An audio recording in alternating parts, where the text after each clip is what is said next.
Well, hey everybody, it is me again, and I will tell you, Patrick and I are both lagging a little tonight. We are wore out. Uh, I have talked to so many people. I literally have talked to so many people because my internet hasn't been working. I have literally been talking to so many people and getting emails, and I'm barely getting emails. 3 o'clock in the morning is when I've been able to go through them. But I've been getting text messages from people all over the place talking about how stinking tired they are. And they're people like Patrick and I. We're not going to shut up. They might be trying to wear us down, but we can still talk. That being said, let me introduce you to the reason why we do the show, Tuesdays with Patrick. Hey, Patrick, how you doing, brother? Oh, doing okay. Tired, as you say. How are you doing? Oh man, folks, he and I talk. We know we never lie to you all. We talk, man. It, to me, it's just like waiting for the next wave to come crashing over my head. Does that Oh, by kind the of way, give I'm you the? sorry about my sound from last week. I mentioned this before, but I should apologize to everybody. I have not been monitoring myself, and these things don't give me my own audio. So unless somebody tells me, I think it's normal. So I totally screwed up. I had like the high gain function on this little preamp that wasn't supposed to be on from a couple of days before when I did a remote show. So anyway, sorry about that. Yeah, but don't be afraid to tell me if my audio sounds funky. It should sound like this.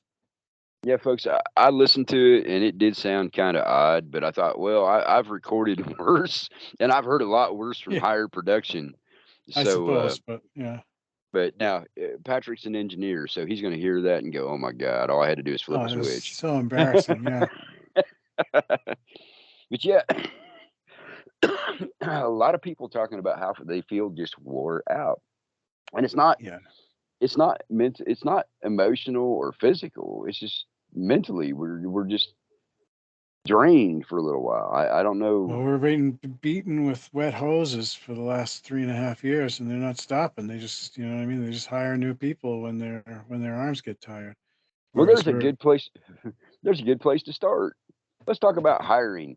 We are finally able, and I don't know how many people see it. Okay, you and I both know how they put us in our own little sandboxes, but we're finally getting the footage out from China where they had the blue backdrops. It works the same way as green screen. We're finally getting that footage out on some social platforms. Now, I found out that the beta platforms, uh, Facebook and Instagram, are pulling them as fast as they can, but other places like BitChute and Rumble, and there's a couple others that I can't remember off the top of my head. But we're actually seeing them starting to appear occasionally on Twitter. But they're actually showing how they staged their performance over in China with the emergency room and the ambulance and some of the medical. Now that doesn't mean it's all fake, but what we can show is that they faked some of the footage. We're getting the same oh thing here yeah, in the United States. I always point out to the people, all you have to do is go look at the airplane footage from Afghanistan when they're taxiing the balloon down the runway with all the people sitting on it. yeah, Um, but and I've caught footage from Ukraine where it's actually a film set and they've got flash pots and oh smoke yeah. pots. There's a really Um, funny one with the guy, just sitting there crying, like, and then the guy who's shooting is like, okay, that's enough, you know. yeah, um, That's we got good.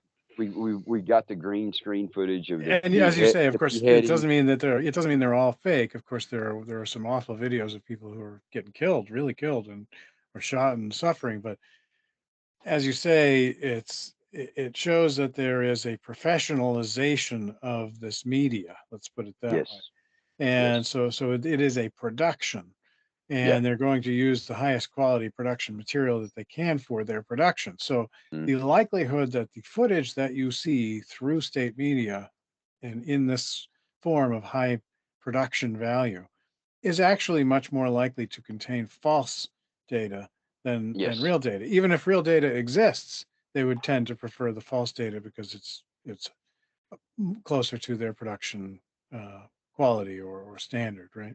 Yeah. Well, and I have to point out, and I can't remember the guy's name. Do you remember Barack Obama's Secretary of State?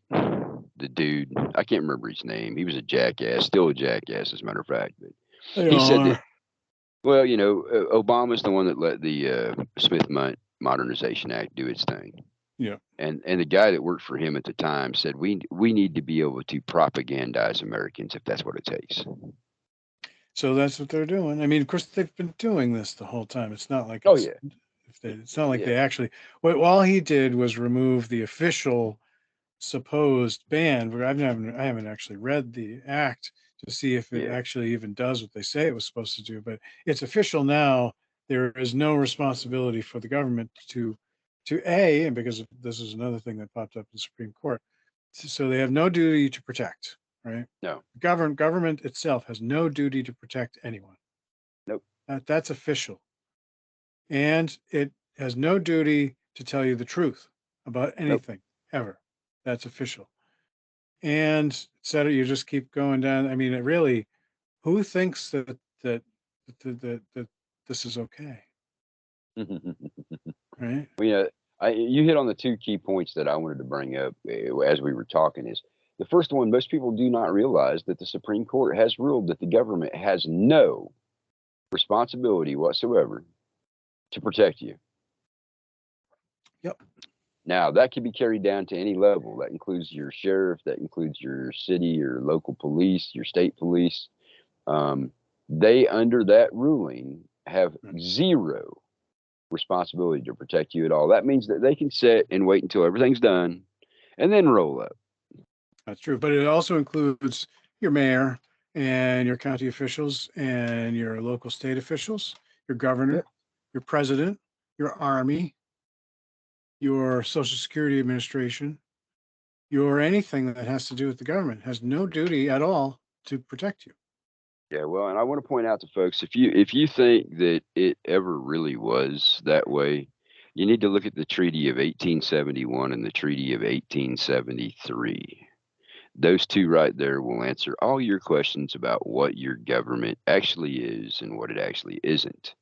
You know, Right. I have been for years harping on the fact that the District of Columbia is not part of the Republic of the United States and never was. As a matter of fact, it was set up to destroy the Republic of the United States. There's something about this this three cities, whatever. It's like Yeah, the DC, Tri Cities, London, the Tri City, and Vatican. yeah, the Tri Cities Pack. And if folks, if you do not understand what the Tri Cities Pack is, just look up on your Google. It'll have to show you. Look up the flag for the city of London. Look up the flag for the city of the Vatican City, and look up the flag for Washington D.C. And you will see the three stars on all three of them. Yeah. So I mean Um, that's something that's worth looking into, but if it's a historical piece of information that that's relevant to the global yeah, totalitarian state. exactly. It definitely it's more evidence of what we're talking about. But of course, I think that it's distracting for us to worry too much about any particular symptom or any particular historical relevant piece of information. I mean, we don't really have time for everybody to learn everything, Uh, and we have to no, settle on something we all agree on. So that's why this mass recall thing, by not naming exactly who is giving the orders, all we really can be sure of is that the state is is the enacting these problem. orders. And whatever, you know what I mean? That's where And it's people generating need from. people need to understand too that the state is the state. It doesn't matter if it's China, Russia, Belarus, France, England, the United States, Mexico, Argentina. If Right. they are part of the central banking system, they are part of the state. That Well, is the if two they're part of the government, interlinkings. yeah, their state has their own corporate organs, of which some are banks. And those will be local central banks. Of course, the global central bankers is the next step up, and Yes, that stuff is important for us to worry about. But again, they are corporate organs in this case of the global state. So the global state there is this you go. oligarchy of what I call the global totalitarian corporativist state. And yes, they Exactly. have central banks of that size, the central banks like the Bank of England or whatever. But it's really just it's all part of the same corporativist structure. It's not Yeah, that the same banks problem. actually control everybody. People have this idea that the whatever. I No. mean, Well, even the people who Yeah. What I was trying to convey is if you're in a nation that has a central bank that answers to the World Bank, the IMF, or the Yes. WTO, then your country is part of the global totalitarian corporatist state. That's You true. I cannot mean, separate the two yeah. of them. Right. Yeah. I mean, but yeah, I mean, there's no point in me. It seems like a redundant. Of course, that's true, but it's true for every other corporate organ of the state. Oh yeah, oh yeah. That's what I I mean, guess I'm trying to say. Yeah. all these things, I'm all always these trying to correct individuals. somebody on a Oh yeah. different mistake, but Well, so for I'll me, it's introduce that. Yeah. well, for me, it's like when you see a singular branch of the state in every nation, then you know that they're part of that global state.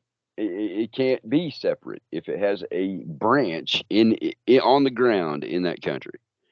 And there's Yeah. multiple facets, but that's one of the ones that people will recognize very quickly. Well, yeah. Um, What people call multinational corporations are actually corporate organs of the global state. So there you go. of multiple states, at least that would be another way to say it, so that you could have a multinational corporation with aspects of its management and whatever headquarters in two different countries, and it's not completely bound to either country, is what most Hmm. people think. But actually, what it means is that they're completely bound to both countries. Yes, So yes. it's not All that they're, so that means that either country's laws would apply to them and either country's administrations can command them. well, we've got all these crazy things going on. Well, let's start with the big one that everybody's talking about: Macron and the Parliament of France shutting down all communications.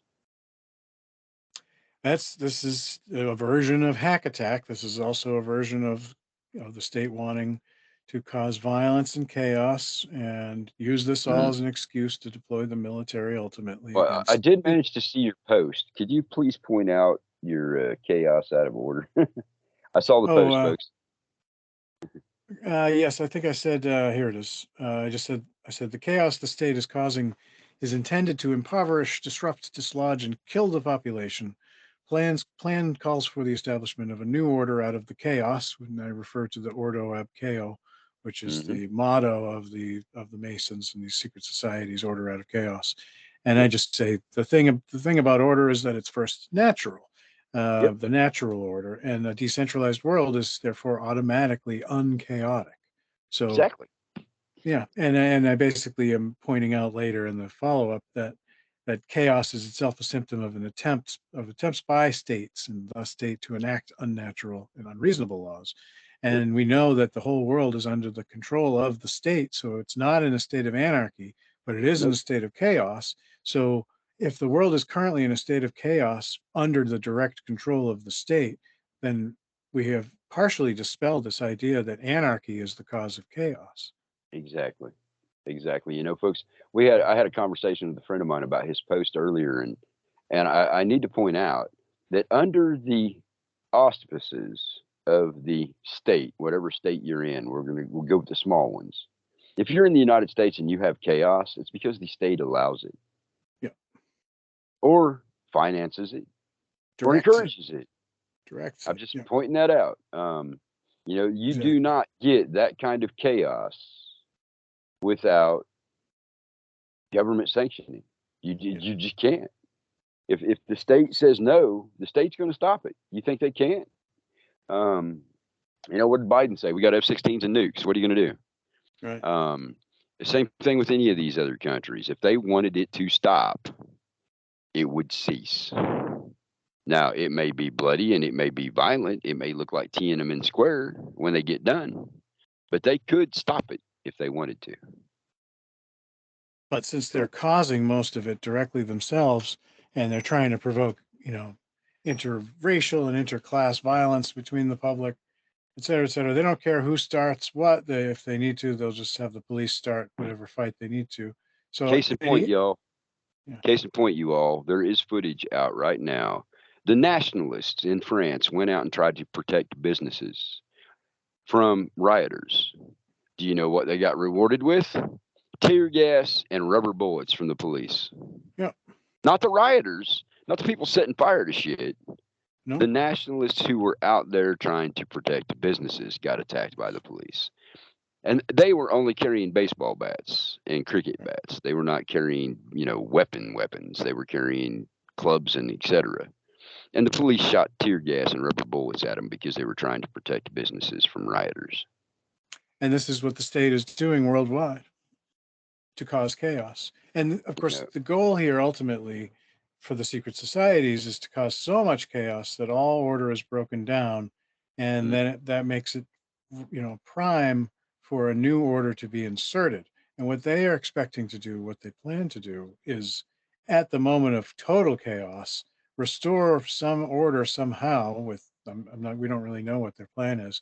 That will appear to be the light, will appear to be good guys taking control, hmm um, and then they will implement some reverse order that will allow, some semblance of normalcy to return fairly quickly across the world through the through the hierarchies of the GTCS, Now, hierarchy. But historic, what historic, I'm his. I just Oh, go ahead. Go I ahead. just wanted to finish this. So that's what they want.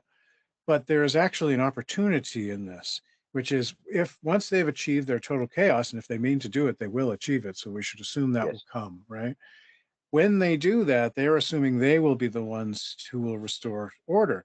But if we all do mass recall at that moment and restore our own local order everywhere, then hmm they will not have a chance to actually issue the orders down through the hierarchy of the GTCS to implement whatever parts of whatever plans that they have to restore their new order, which presumably has to do with these 15-minute cities and other stuff that everyone has been seeing happening. And at least most people are noticing that that shit is happening. But they're under the false idea that they can just say no and it won't happen. These are not legal things that their government is doing. They're just going to do it. You noticed it, and that's a kind of a problem, but you're going to be prevented from doing anything about it, and they're going to do it anyway. The Yep. only way around this is for us to actually remove our local officials so that there are no local officials who are following the orders of the higher ups. Yeah, I wanted to give a historical lesson to people. In Russia, when the Bolsheviks went in to take over, they created chaos. And then the people who were good people who wanted to defend their cities and defend their businesses and defend the people within their communities went out to try to protect those things and were gunned down in the streets. Yeah, by the government. Then in China, under Mao, same situation. They sent the people out to create chaos. The good people tried to stand up in front of their buildings with no weapons. They tried to stand up and say, "Hey, what are you doing? We're going to what?" They killed them on the street right where they stood. Yep. And for the last example, which most people would be more familiar with, the Night of the Fires in Germany. Mm. And Russia, of Every course, time, has some kulaks and the starvation, of course, and the Holodomor. yeah, folks, if you don't know history, you're doomed to repeat it. Unfortunately, people like me and Patrick and so many other people that know history are watching you all repeat it almost line for line verbatim. It's really distressing to see so many people who have the opportunity to they see the same things we see. People who follow me. I just did this poll about whether or not people still think Elon Musk is a good guy, and I was expecting like 99% people saying, of course not, but like over 50% of the people are saying, yeah. And that's really, what the hell? What the hell are they? What world are they watching? I know, I know. All right, so you provided the segue. Let's get to this data scraping. Yeah, it's data scrape. It's bullshit, of course. Everything That's they a say is bullshit bullshit. term. Yeah, right. I mean, it's data mining, if you want to call it anything, and that's what corporations do. They, of course, data mine all of our data, all of their data, all of everyone's data. If data comes close, it grabs it and mines it. So there's no such thing. Of course, corporations have nothing against data mining. If No. what he's saying he's afraid of other corporations data mining Twitter, well, Yes. those would be fairly obvious, IP ranges, network positions to identify. It's not like an enemy corporation would hire a billion different people to go on Twitter and look at small little sections of Twitter and then get the data somehow from them. That's not how that would work. They would just have, bots running, and the IP addresses you would be able to tell there are patterns of behavior for bots like that where we know already that Twitter will actually shut off accounts if it claims that you're a bot. Well, you Yep. look like a bot. We're not going to let you use it anymore.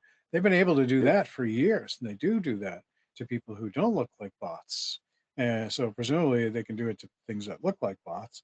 But anyway, there's plenty of things built into the system to address whatever fake problem he's talking about. But more importantly, of course, somebody going on Twitter and scrolling through for a few hours and looking at thousands of tweets is hardly a threat. That's the point of Twitter, was to let you do that so that you could interact and look and see and learn what the hell is going on and have lots of different opinions.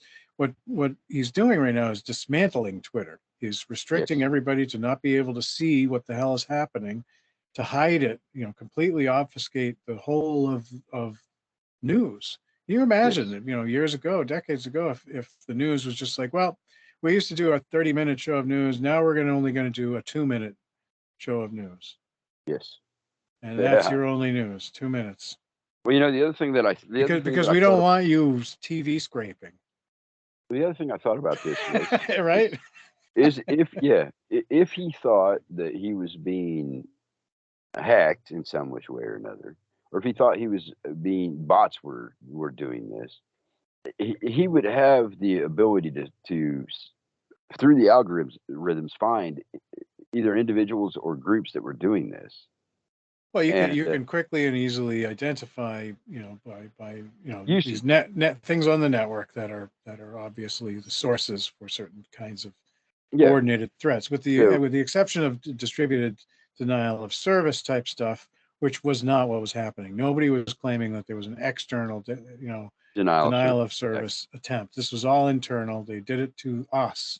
They did it Yes. to themselves. They did it deliberately, and it was for a purpose. And they haven't stopped. They haven't reversed it.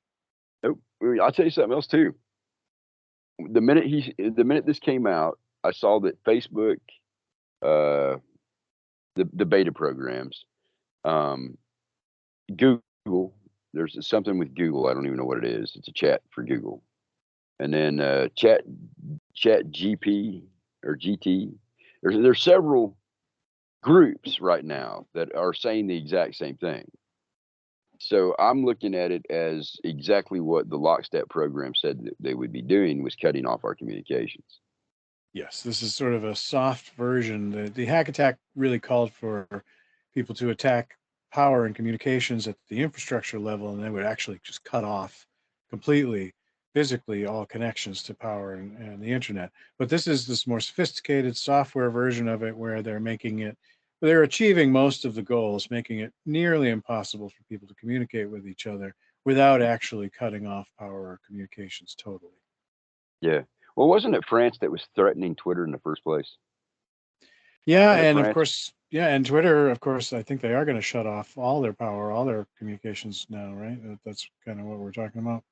Yeah, it's kind of what I was hearing. But the thing with me is just like, if you do not see that this is the totalitarian tiptoe at work, because of all, I mean, you talk about lockstep, the same 2 or 3 days, all these companies are saying the exact same thing. I saw a heat map too that was interesting. It was basically showing all of the Twitter accounts that were being affected by the policies that were being enacted over the last few days, Uh huh. and it was basically the United States, England, and France. Uh, I don't think it was. I could not see any hotspots anywhere else. I found that interesting too, and it seemed to be universal across those three countries. It didn't seem to be one region over another. Yeah, right. So Now here's so a here, they don't want here us knowing what's happening.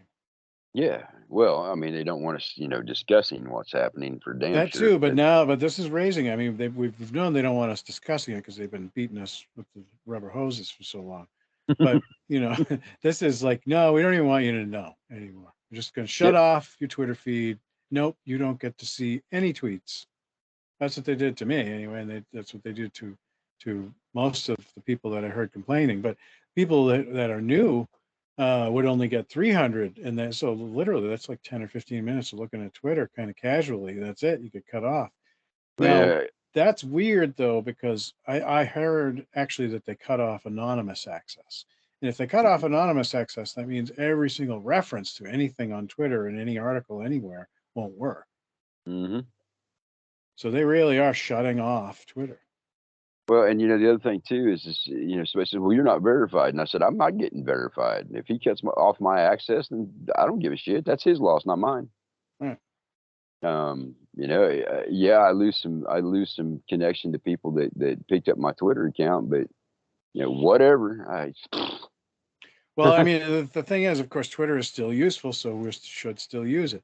But at the point at which Twitter is no longer usable is probably going to coincide with the equivalent of hack attack, and hack attack is what I have always been predicting would Yeah. be the signal, the trigger for mass recall. Because Yep. one of the things, of course, that people have asked is, well, how do we organize? And well, part of the answer is you don't organize. It's mass recall. It's decentralization. There is no Mhm. organization to it. There should be no coordination. But there is this additional requirement that I have introduced that I want this to happen more or less simultaneously. And this is Mm. basically because I know that the government will try to kill everybody in a town if they just do this in isolation. So by doing this en masse, in multiple different towns, but in an uncoordinated way with no central direction at all to this, everyone decides how to do it themselves. They just happen to do it more or less simultaneously. You know what I Mhm. mean? And that's because we don't want the state to just say, well, if you're going to do that, we're just going to kill you all. And because if just one town did it, They then don't care. everyone, They yeah, don't they care. don't care. But if everybody does it, that not only it prevents them from being able to use violence immediately. So in this, you know, Yeah. kind of art of war way, it makes war impossible for them to Well, start, and it and folks, also instantly enacts this denial of consent. Sorry. yes. Yeah, yeah. That's the important thing with the mass recall, folks. You need to understand that the mass recall is not only decentralizing, but it is revoking all consent to all authority Yes. outside of your community. Period. And so Exclamation if point. yeah, if 80 or 90% of everyone in your country absolutely rejects consent, you are no longer a legitimate government. Exactly. That's Well, now, just a and the other fact. thing too to point out too is like if one town has a bunch of free thinking people, individualists, one town in the whole country of the United States, let's just call it Oink Oink. If Oink Oink in the middle of Tennessee says we're going to recall everything and disconnect, they will go in there and raise the town. Yeah. They don't give a damn if they kill 10,000 people. They've already injected several billion with Right. toxins. But if every town does it, or almost every town, then they can't pick a single person. And of course, whenever they do that, if they were to do that, that would end up working against their argument. You know what I mean? Because obviously the whole point is government is supposed to protect you. And if you're saying, well, I don't trust you to protect me anymore, and so you come in and kill me, well, you've proved my point, haven't you? You know what I mean? The situation that we're in is a very, very odd one, Patrick. I just sit and I look at all the weirdness that is going on, and it's pretty much. I mean, if you read Rockefeller's Lockstep, I mean, you've got the playbook, or if you have the patience to go through the Agenda 2030 on the UN site, Yep. which, good lord, that thing. I always talk about the spider webs of spider webs of spider webs within the global totalitarian state, right? Man, when you get on that UN site and try to go through their Agenda 2030 stuff, it is worse. It really is. Yeah. It's a nightmare to. There's that woman who did some great summaries of it, Oh yeah, she was great for years and years and years. I mean, she's been talking about it for a decade or more. yeah. But no, Rosa, she died last year. Um, I'm forgetting her name off the top of my yeah, head. You know who I mean, though, right? I know who you're talking about. It's Yeah. Rose. I Good could have the lord. name wrong, and that would sabotage us trying to come up with the Yeah, last name. we'll figure it out for you, and we'll bring it up next week for Yeah. y'all. All But right. Cool. but she broke it down really, really well. I think she died late last year, wasn't it? I It's think like so. Yeah. October, November. Anyway, she's been working at this for a long, long time. But you can go back and find people from the '70s who were breaking down the sustainable development plans, Oh and yeah. those are Agenda 2030. They're no different, just a different name. Yeah, some of those early, can you imagine the insight that was those people? I mean, I guess what it probably is just they had access to the data, and the Mhm. data is self-explanatory. So once you Yep. actually look at the data, it's like, well, holy shit, these fucking assholes are doing this. And it wouldn't matter if it was written in 1969 and you read it in 1970, it wouldn't really matter to a logical person whether 50 years had passed or not. You know exactly what that fucking plan is trying to do. Exactly. Well, and we do have an advantage over people who are younger because we grew up listening to Kissinger and Brzezinski and Rockefeller and even sometimes the Rothschilds. We knew about the Committee of 300, and we knew about Bilderberg and Davos even before it became a commonly Right. known thing. Right. You you and I were talking earlier about Coast to Coast AM, folks. If you can find the Coast to Coast AM classics, you would be surprised what you'll find there. Yeah. Good stuff and a lot of shit, but the shit is Yeah, entertaining, and it, the it's good just stuff was is worth hearing. yeah, it was one of the first and only of its kind. Uh, Absolutely. you know, Art Bell, what an amazing man. Um, then you got Bill Cooper. He did that. What was that radio show that he did? Daggone it! yeah, I I've liked been it. I mean, listening to some of it. I heard his summaries of all of the Masonic stuff. Hmm. Yeah, so I watched that set of shows. It was about 30 shows, but I guess that show you can find and it has all the episodes or nearly all the episodes. Yeah, Bill Cooper is another good one, folks. To go if you want to go back and some people are trying to understand how people my age, I'm older than you. People my age know so much about what was coming and have been trying to tell people all this time, and they don't understand that we had people ahead of us in the '70s Yeah. and '80s that were laying this stuff out for us.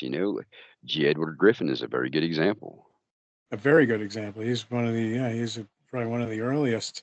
Hmm. And of course, one of the other problems is most of these people are specifically addressing communism. Like even Ayn Rand.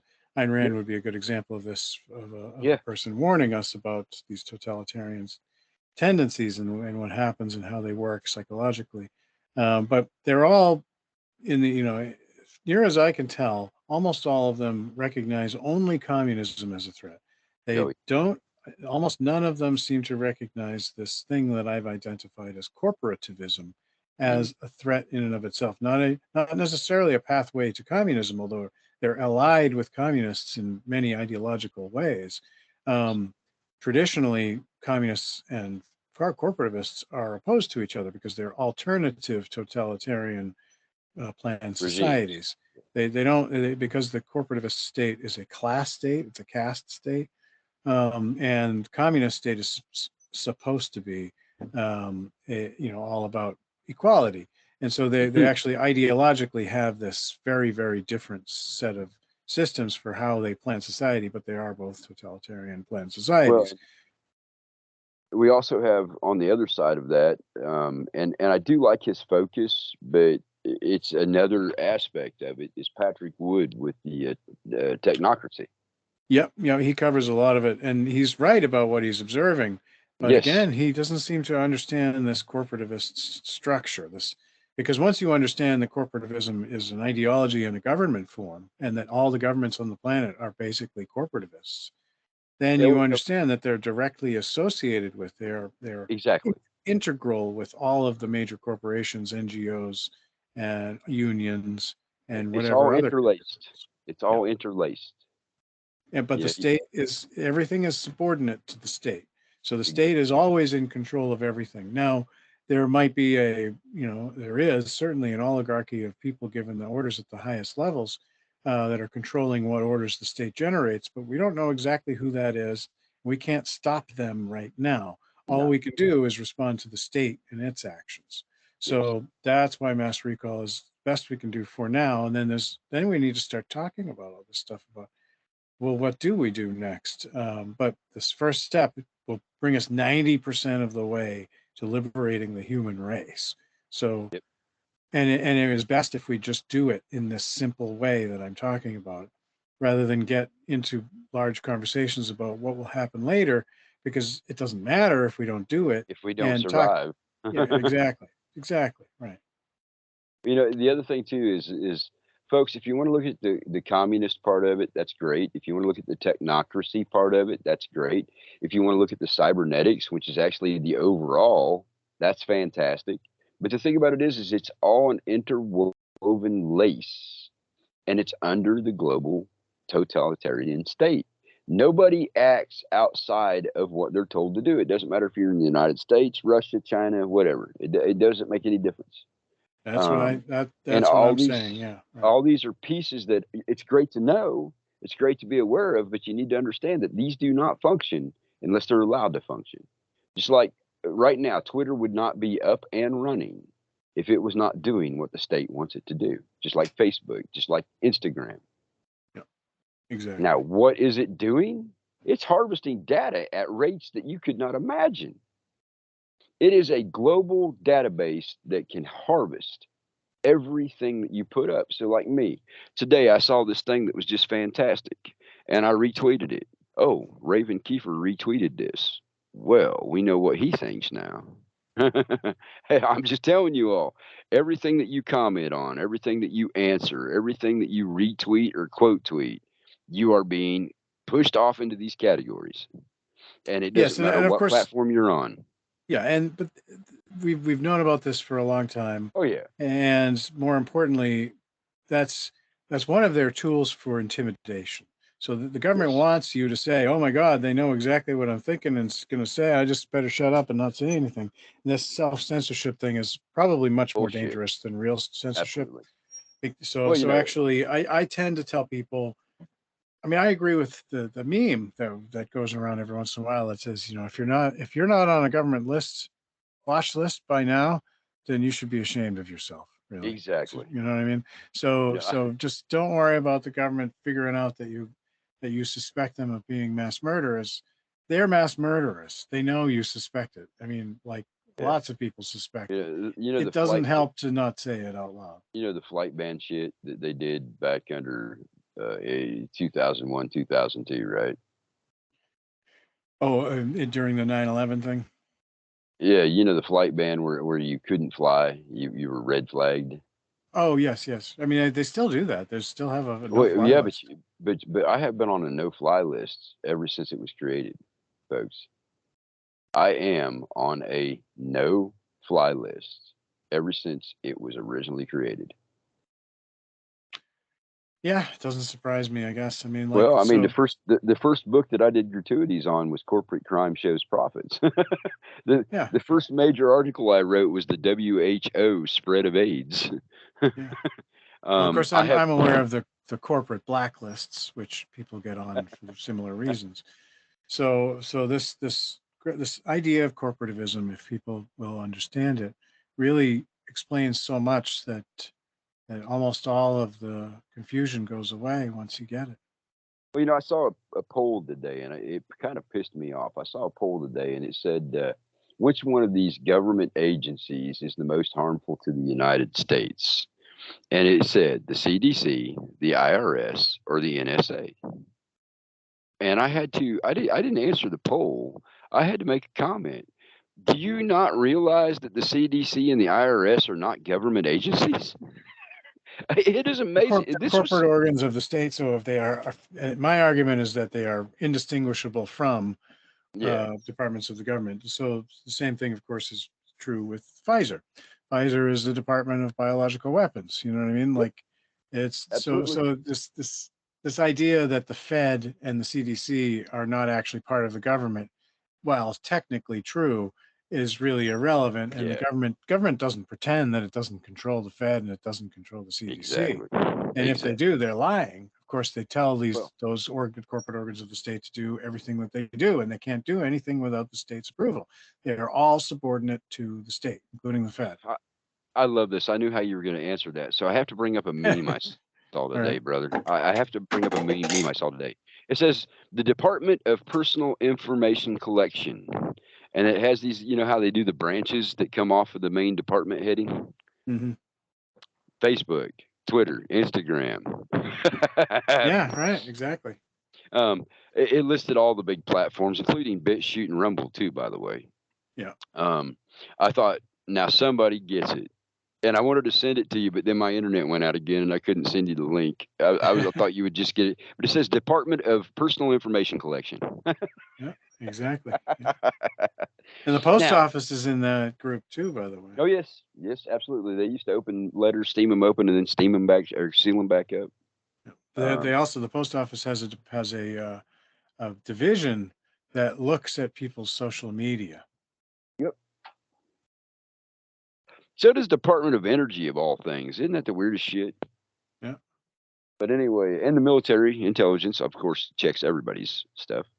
But yeah, now here's the next one that I have to throw out to you, Patrick. Now we remember all the shit and shenanigans that the Russians and Putin and Wagner Group pulled last weekend, right? All right. Or was that 2 weeks ago? Last weekend, man, that was only a week ago. Good lord, seems like a Yeah, month it's at so this point. tiresome. Anyway, so we know the shenanigans that they pulled, and they ended up capturing. I don't know if I told you this last week, but the FSB ended up getting the cesium 137 that was being shipped into Russia. Hmm. Yeah, the FSB actually intercepted cesium 137 that was being they were attempting to bring it into the Ukraine. Now Which is that brings the it only, I mean, basically, if that's considered, because normally that would be, I think maybe if, I might not have the specific. a dirty bomb, basically.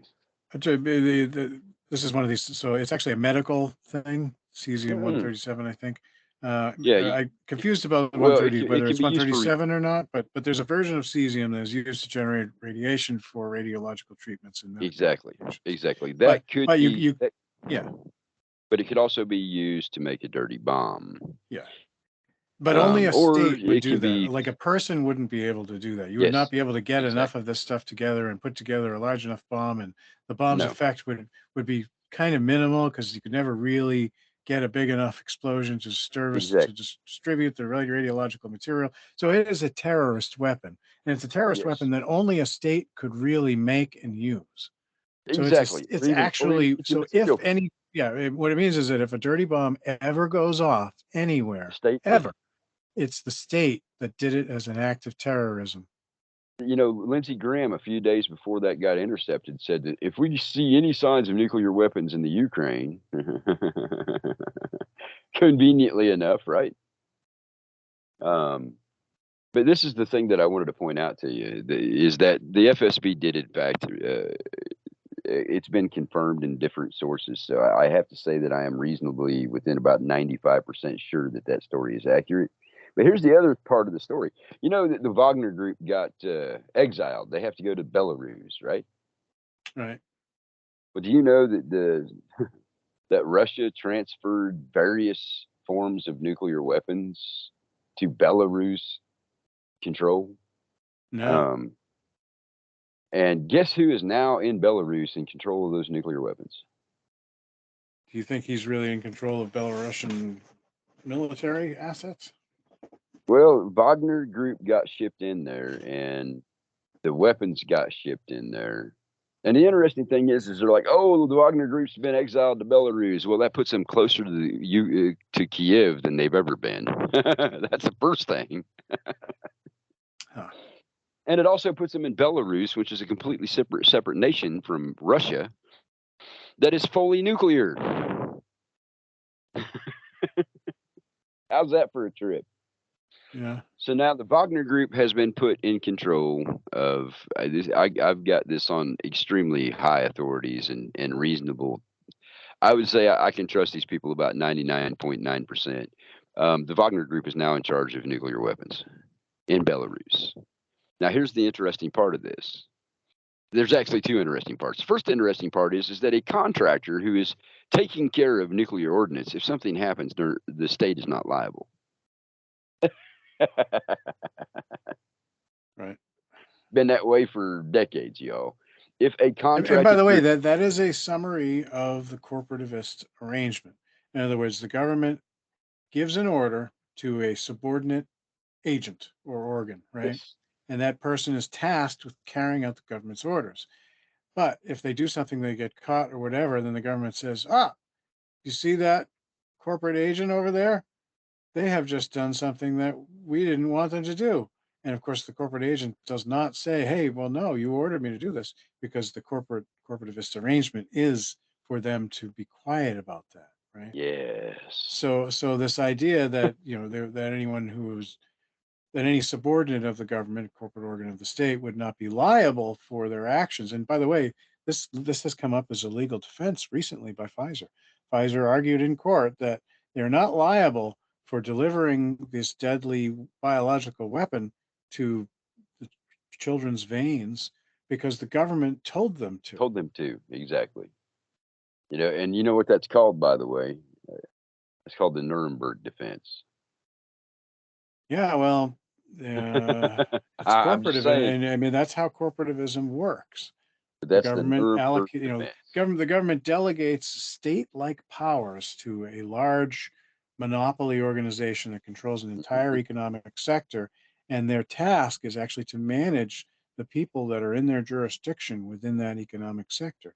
And this allows the people within that economic sector to think that they're being managed by people who are interested in their own personal, private interests, right? So unions think that they're being well represented because they're in a union, but that's no different than you work for Apple, so you think you're well represented because whatever you like Apple, Mhm. but actually is doesn't have anything to do with it. They're just a corporate organ of the state. It's like working for the Department of Transportation.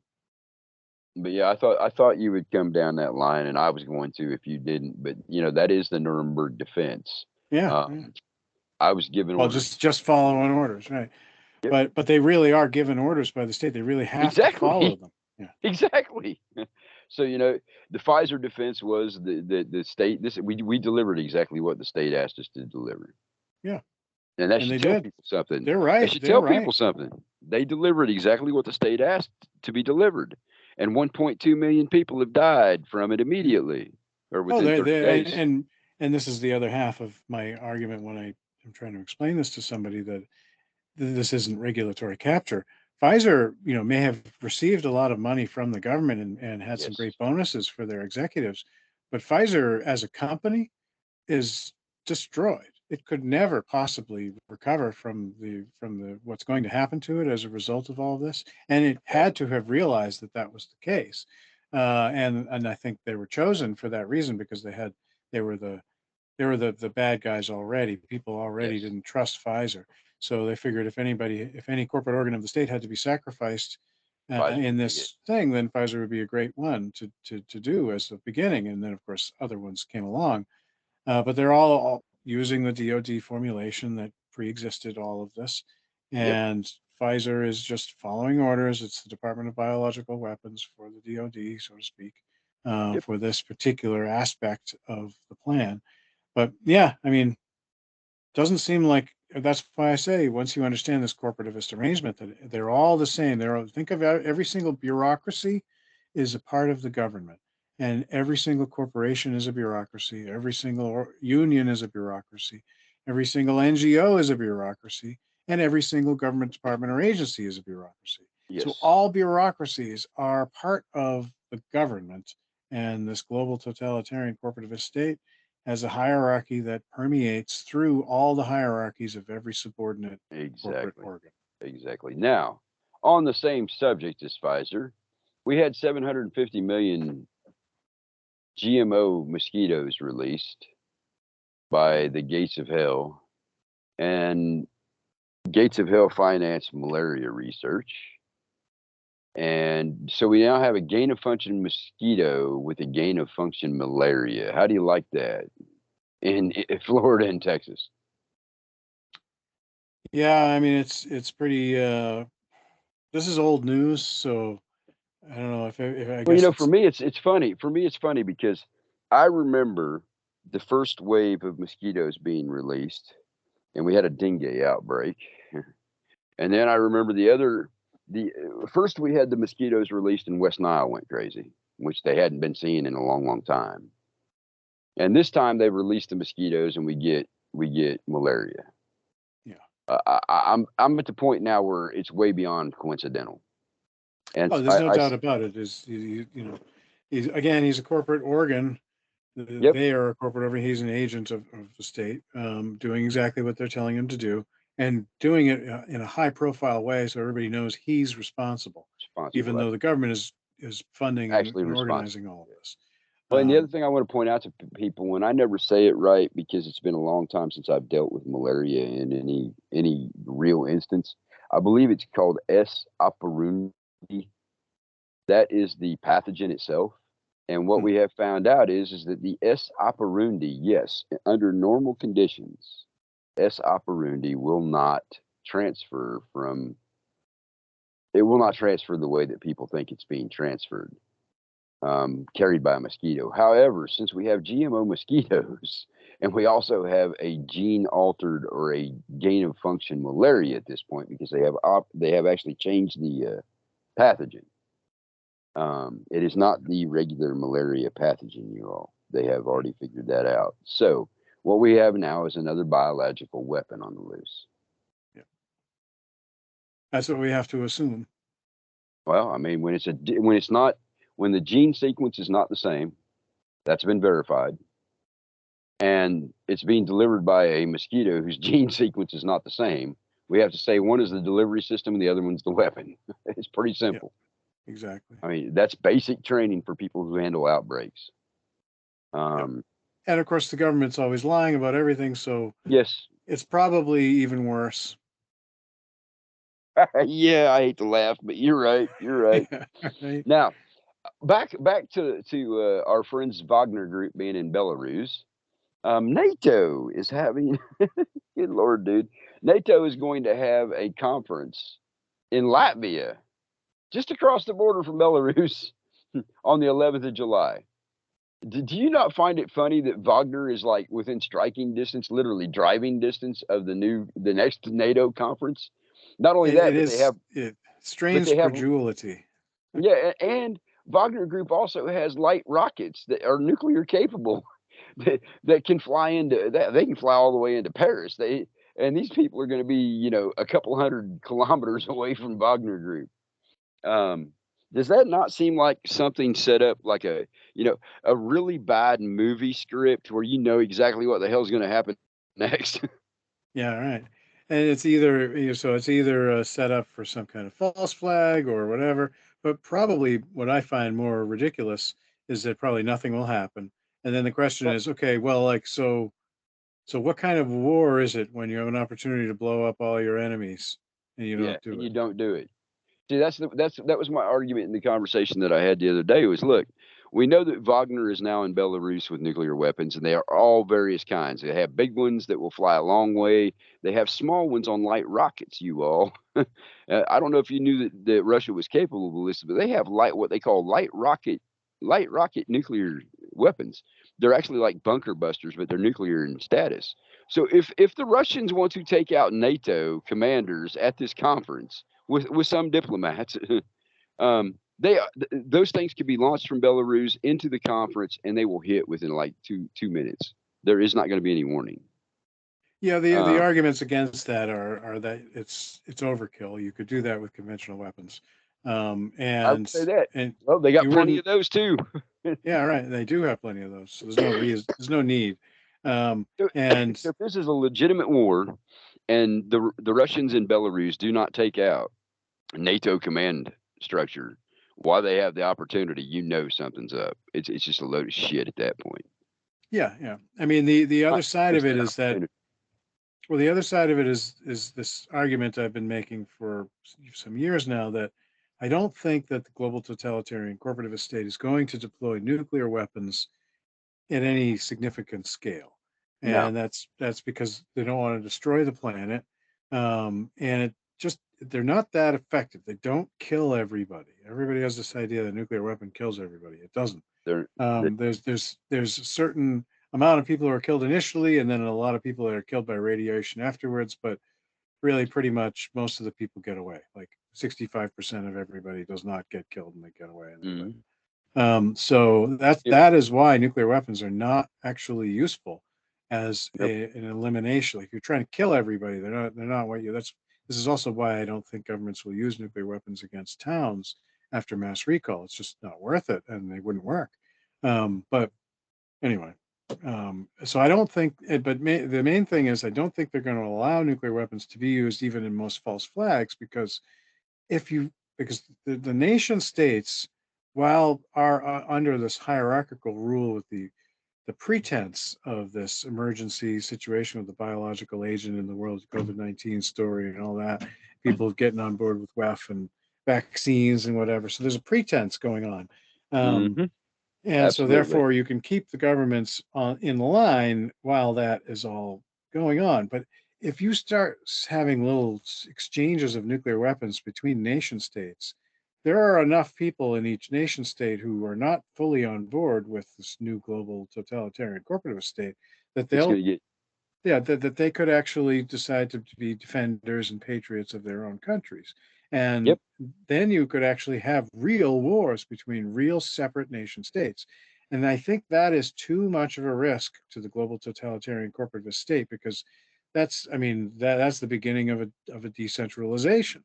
It's not as much of one as that I would like down to towns, but if a Yeah. decentralization down to countries would be Yeah. catastrophic for the global totalitarian corporatist state. Exactly.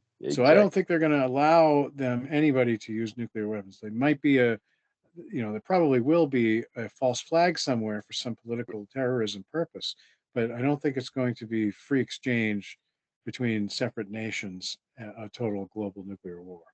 Folks, Patrick's hit on something that, and that's the reason why I brought it up the way that I did.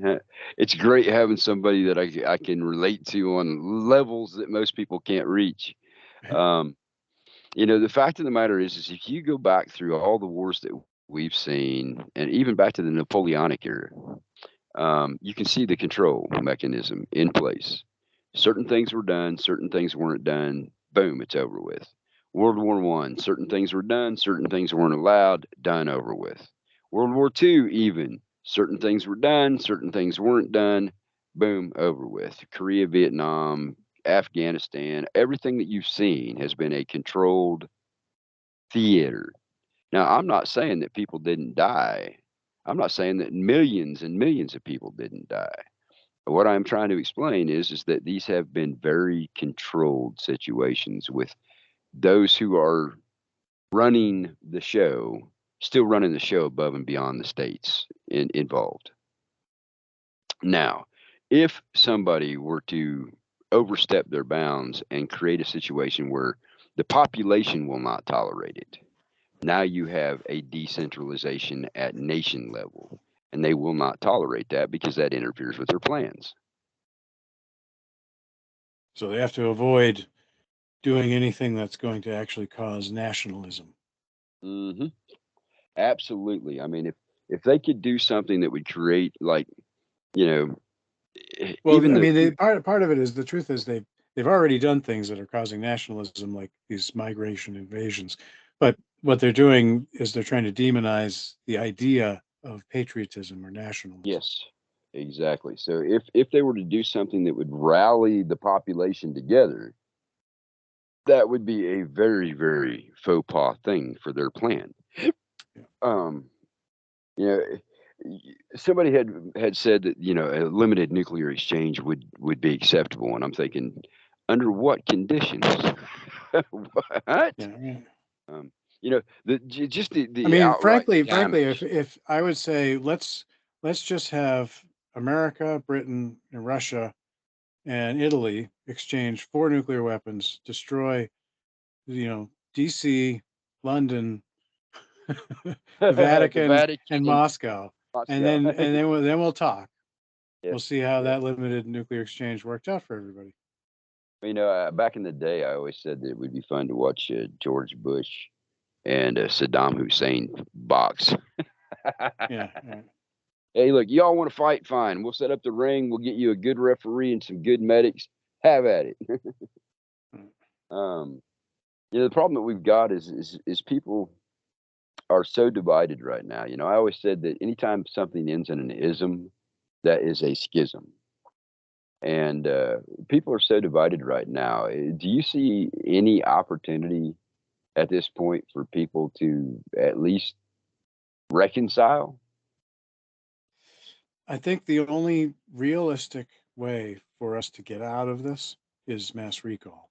And it actually seems to me, in theory and in practice, to be most useful to not try to convince anybody of any ideological or other. This is not really an ideological issue. In fact, decentralization being the only thing that will save us relies on us actually not insisting that everyone around us agree with everything that we agree with, right? Not Exactly. trying to impose our customs and our laws on people who are around us.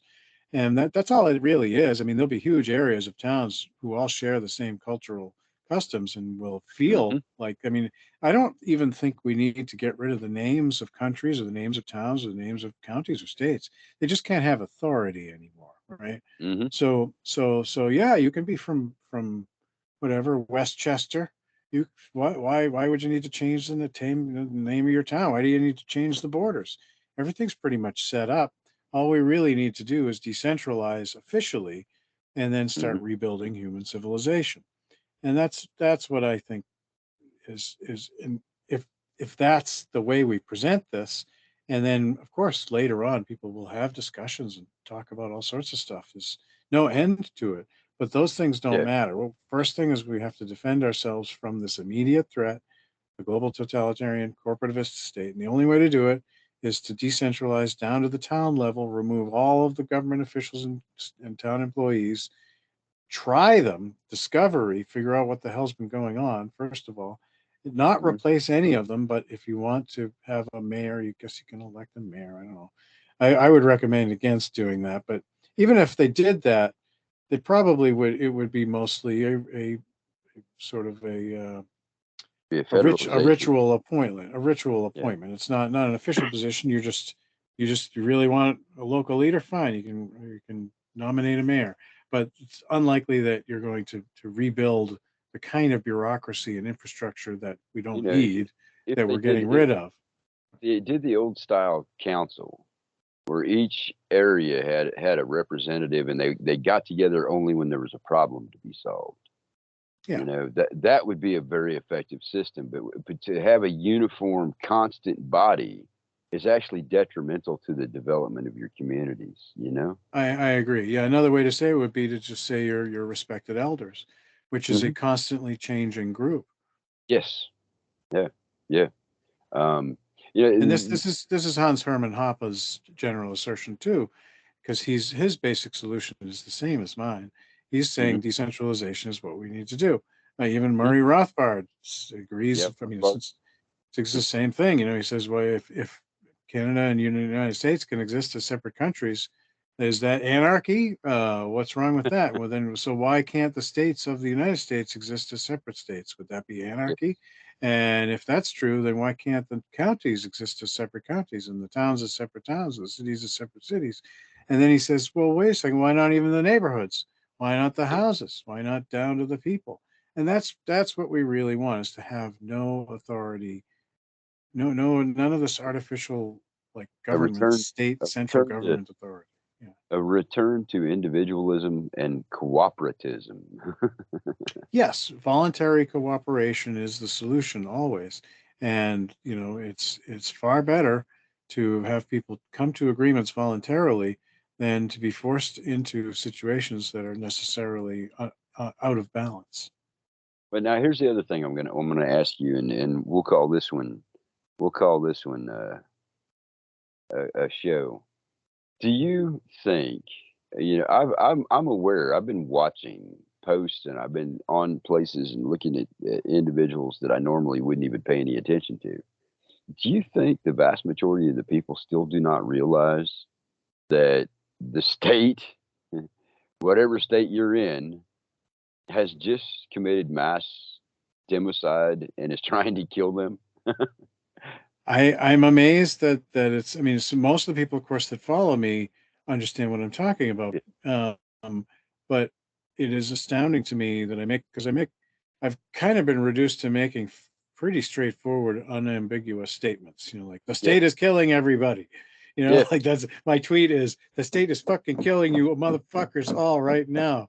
Yeah. And you know what I mean? And so well, most of the people that follow me, if they get to see the tweet, which is definitely only 1% maybe, they're Yeah. like, yeah, well, yeah, you've been saying that for a while now. I believe you. I mean, I believed you right away, but you're still right. But yeah, there are people out there who are like, what are you talking about? That's crazy. That's crazy talk. You know, how are they? What the Absolutely. fuck is wrong with them? You know what I mean? You Like know, and that's, Sam, God love him. He says the state wants you dead. yeah, right. I mean, the amazing thing to me here is that in spite of all the information that we did manage to get out, and despite of all the information that is coming out now, like Pfizer saying, this is what the state wanted. We gave them Yeah. that what they wanted, and it's killed all these people, and it's going to continue to do it. Yeah. And much worse, much worse. Um, it seems to me like maybe 10% get it. Well, I mean, the other side of this is because we know that the government media is so heavily controlled, and now we know the extent to which Twitter is Oh able yeah. to interfere with Hmm. interactions, which is unbelievably constant for me. Um, I get the impression that probably half of the population is aware that there's something seriously wrong, and they don't know what the hell to do, and so they're kind of deer in the headlights, frozen in their place, and they're also staying quiet because they don't know what to do or what can be done, so they don't want to attract attention to themselves. I This mean, is this is this is what I've, I think is the situation, and so I've that got means, yeah, I've got some friends who said I have testicles the size of a bull. Uh, he says, look, I agree with you 100%, but damned if I'd ever say it in public right now. we have to, and then we have to because those people that are staying quiet because they're not seeing anybody else say it. They'd be happy to say it out loud if everyone else was saying it.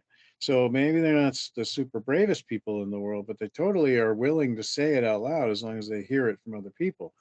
Well, So and folks, every single, I want yeah, to point out something too while we're having this conversation, folks. You need to understand two very very important aspects about where we're at right now. Basically, you have 10% of the population that are 10 to 12% of the population that are Republican. You got 10 to 12% of the population that are Democrat. If you give them the benefit of the doubt, that's 30% of the population that supports the state. Everybody else, 70% of the people who are out there right now, silent or talking, 70% disagrees with everything that they've done for the last 20 or 30 years. yeah, or is just that completely unaware. Probably more Yeah. of that. Well, But unaware. if they were to find out, they would agree. So yeah, they're all potentially, you know, ostensibly already on the side of decentralization. They just need to be made aware that it's necessary, that we're Absolutely. actually at that point. This is not a future thing someday down the road. No, we're at the point now where the government is actually in an organized way trying to kill everybody. Yep. And we are in this uncomfortable position where the government is trying to make us become violent so that it can crack down on violence because that's actually the only thing it can do, Hmm. you know, without being too open about it. Again, they're restricted by this facade that they've created for themselves Mm. of some form of justice system. So there Yep. are still people who believe the people who are giving the government the benefit of the doubt tend to believe that the government's justice system is trustworthy. And so if those people saw through demonstration that that assumption was incorrect, then they would begin to doubt, and that will happen. That's already beginning to happen. You know, the situation in France is the one that kind of flipped me because when you actually see the police attacking the folks who are trying to defend the businesses and defend people, Yeah. Oh yeah. that And is it an doesn't surprise me obvious at all. statement. They do that in Britain. They do that in the United States. Yep. I mean, folks, if you're not aware of it now, somebody today put up a post somewhere, and I don't remember where I saw it at, but it says, why are we seeing this stuff going on in France and not in the United States? And I pointed out, I said two problems. First problem is the people who were actually trying to defend businesses and individuals and women in France and England have been attacked by the police. Yes. The Exactly. people in the United States already know that's going to happen to them. January 6th taught them the lesson that they needed to know. I said, now that sucks because that shows that the state has done something that has created a fear of action on the part of people. And also the formative elements necessary for chaos, which is Yes, no confidence in the justice system. exactly. That's what chaos is. People talk about anarchy as if it's chaos, but I would No, argue that anarchy is the absence of absolutely correct. artificial law. Yeah. Well, the fact of the matter is there would be a natural balance found without the implemented unnatural, Yeah, unjust laws that we have now.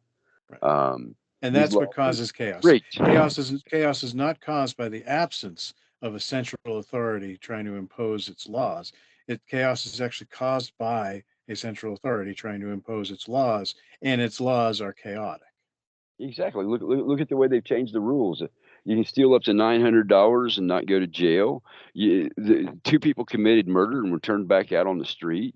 Um, Another Oh place yeah. that the guy raped a 13-year-old girl to death and he got 18 months. But another guy stole some food because he was homeless and he got 6 years.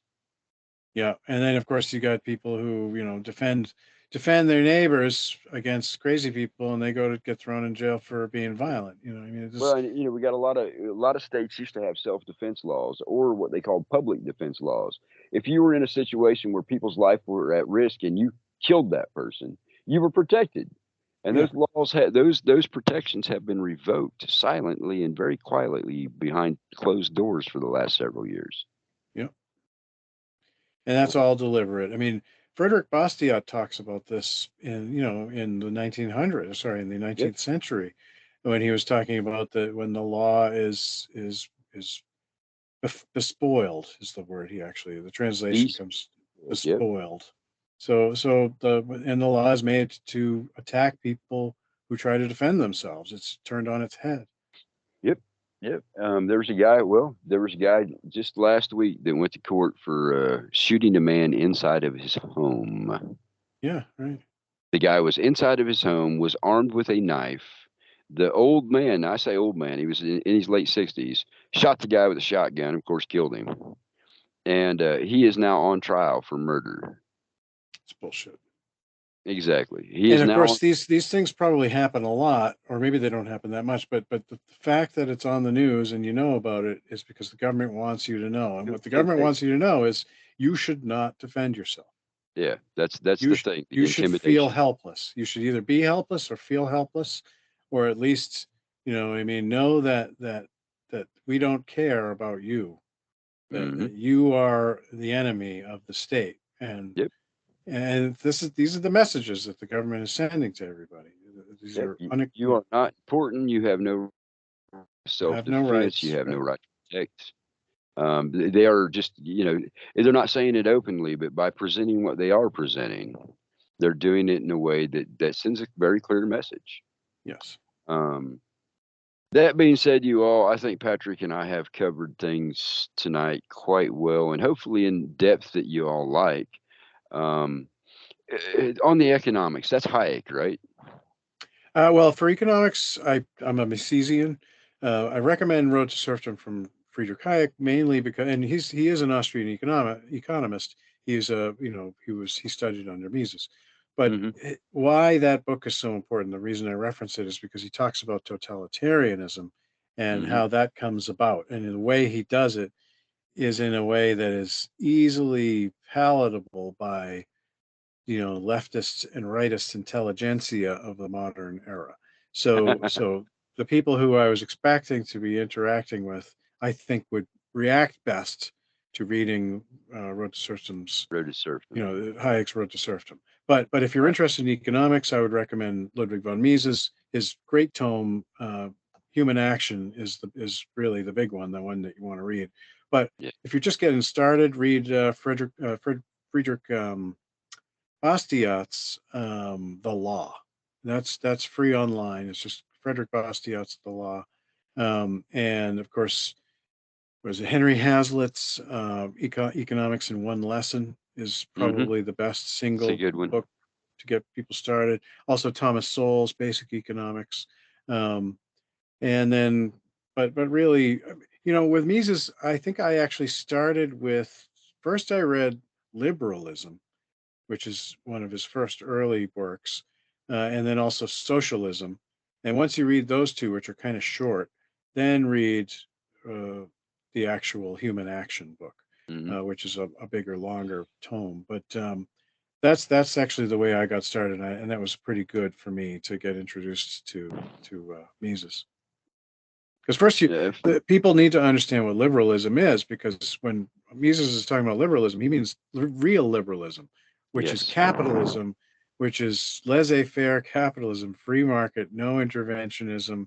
You know what I mean? Like Well, liberalism got turned on. It's one of these obfuscated yeah, terms that used to absolutely. mean the opposite of what it means today. Oh yeah, well, and when you talk about laissez-faire capitalism, man, they have blasted that term laissez-faire so hard over the last 30, 40 years. Laissez-faire, laissez-faire, that's terrible often. But the fact Yeah, of the matter is laissez-faire capitalism was a open, fair, free market. It didn't have protectionism. It didn't right, have subsidizing. So it was actually a fair market. If you didn't have something that was marketable and beneficial and improving on your own, you were going to go away. Today, right, with the and it would, yeah, protectionism and the exactly, subsidies, yeah, exactly. I mean, with It protectionism it and gets subsidies, you into can't compete. Right, exactly. I was going to start into this whole explanation of why it is that being able to freely trade your services and products is so good, is that, as you say, the downside is that if you don't have anything valuable, then it's hard to acquire stuff that you need. But what it does is it forces you to provide things of value. So over the course of your entire life, it's not just one day they wake up and say, whatever it is you're doing is no longer valuable, and so therefore you're not going to get fed and you get starved to death. That's what most people think laissez-faire means, right? But actually, if you Mhm. grow up in a free market, then you are going to learn through the course of your life what things are valuable. Like when you're a teenager in a laissez-faire capitalist world, decentralized world, you're going to grow up and you're going to know, for instance, that mowing somebody's lawn is a valuable thing, and Yes. that if you could get a good lawnmower and a way to move it around, and you offered a fair price that was lower than other people offered, you could probably command and build a little empire of lawn mowing, right? And so Yep. you once you've now that's not to say that most kids want to be lawnmowers, or that lawn mowing is necessarily a career path that you should be seeking. Turns Hmm. out it might be a really good business path, right? It might be the best thing for you, for a lot of people. But Yes. it's not so the reason you provide things of value to other people isn't because they're fun, it's because the other people need them. And therefore you are providing an actual necessary service at the behest of somebody else who provides the circumstance, the Hmm. requirements, and then you are all competing to provide that customer with whatever their desired requirements are. Yeah. And it's the competitive One. environment, and people beat each other and they do a better job. And when somebody loses in capitalism, two other people benefit. This is another way to think about it, right? Exactly. And that person who Exactly. loses, who didn't get involved, and the other two people benefited, that person has to restructure their plans and come up with more valuable things. Do something that's more valuable for Hmm. someone somewhere. It doesn't have to be the same people. It doesn't, whatever. And in this way, through trial and error across the world, this is why we have such an acceleration of technology and improvement in technique. Is this process had been going on for hundreds of years in a more or less free, liberalized world with laissez-faire capitalism. And it was only when the governments realized just how incredibly useful this thing is to normal people, then they said, Hmm. well, we really have to destroy this, because Yep. this is going to empower individuals to make decisions for themselves, and that's not what we want. Well, it's like I did a whole podcast where I talked about the Lincoln County Wars. The Lincoln County Wars were about eliminating individualism and actually the state capturing the cattle markets. Yeah. Um, That's what the Lincoln County War was about. It wasn't about the land or the cattle rights. It was about the state moving in and inserting itself over the top of the individualists out there who had controlled the markets for so long. Um, and they weren't unfair about it. If they couldn't do it in a better way, they didn't make a profit. Yeah, right. Well, this words get confusing in situations like this because market participants influence prices, and people who buy, the buyers influence the production, and there's this ongoing back and forth with it. And in that sense, those people involved, quote unquote, control that market.